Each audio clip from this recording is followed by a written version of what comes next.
What's up, everyone? It's time for another film review. Today we're going to be continuing on with the Hannibal films as we're going to talk about the movie Hannibal. It was released by MGM February 9th, 2001. It's produced by Dino De Laurentiis and Martha De Laurentiis.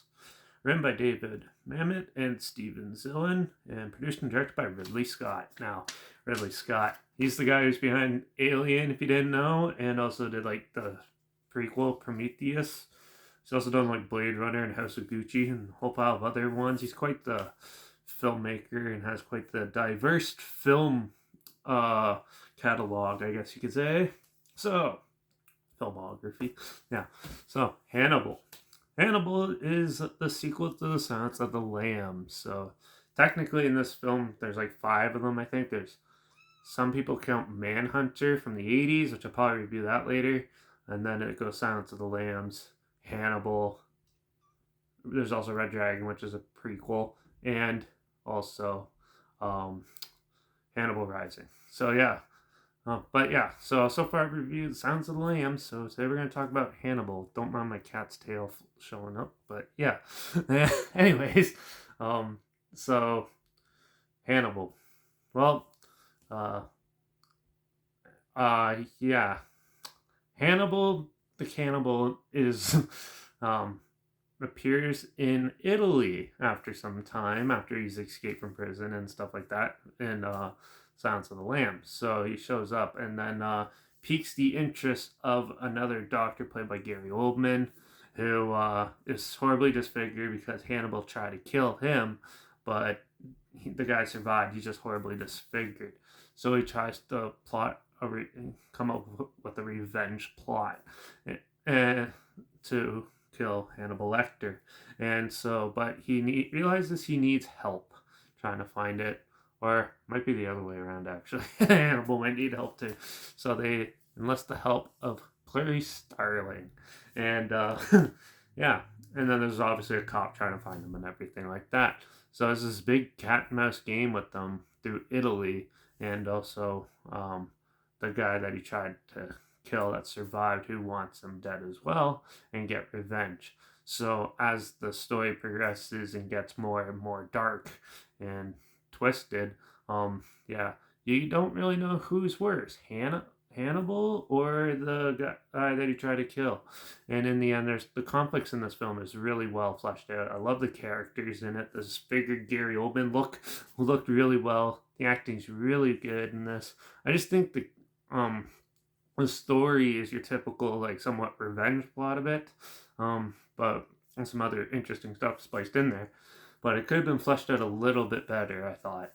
But overall, it's a good paced film. It goes by real quick, and it's definitely a really good sequel, a really good follow up. They definitely did a good job at trying to keep it together and move the story forward. And it was definitely a good direction to go in. They could have did it and messed it all up, but no, this one was actually a really well put together film. I really enjoyed it. The cinematography is amazing in this. I love that. The music, acting, all that. Obviously, Anthony Hopkins and Gary Oldman are like great actors, so it's perfect to have it. And you have the master of thriller and a little bit of horror and stuff.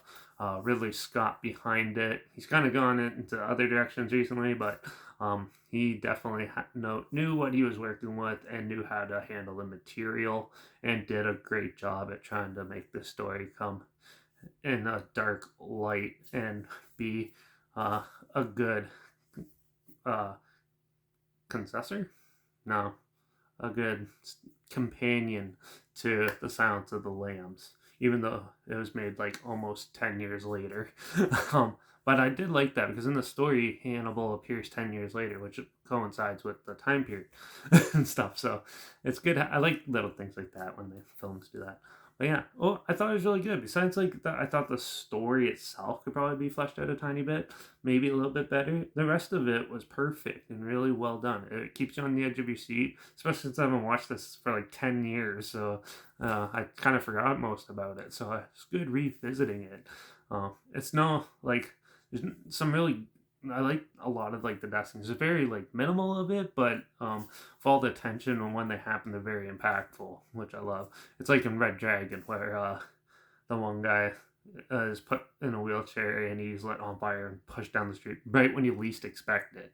It's there's kills like that in this one, and yeah, or when the cop tries to catch Hannibal and then they show him with the guts hanging out and stuff and the sounds of the lambs, and you'd at least expect that visual to be there.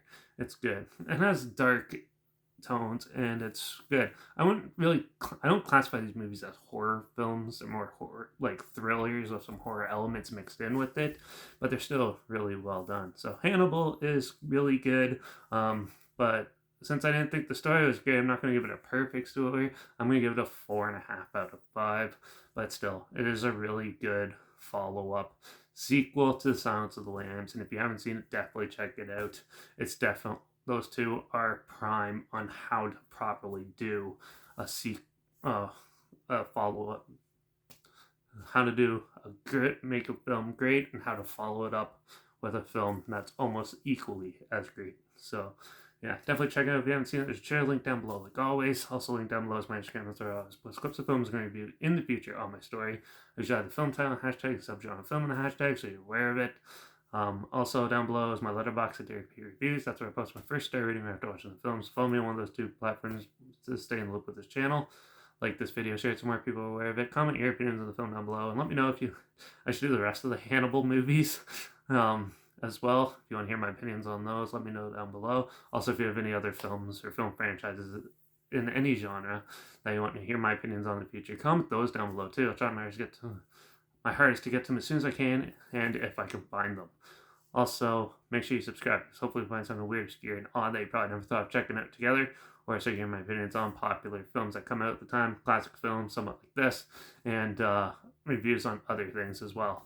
And also, yeah, make sure you ring that bell, because like I said, I'm going to check out Manhunter, the original, like, Hannibal film that didn't do well, but has quite the cult following. I've never seen it yet, so this is going to be my first watch, and in the next video I'll probably give you my opinions on that.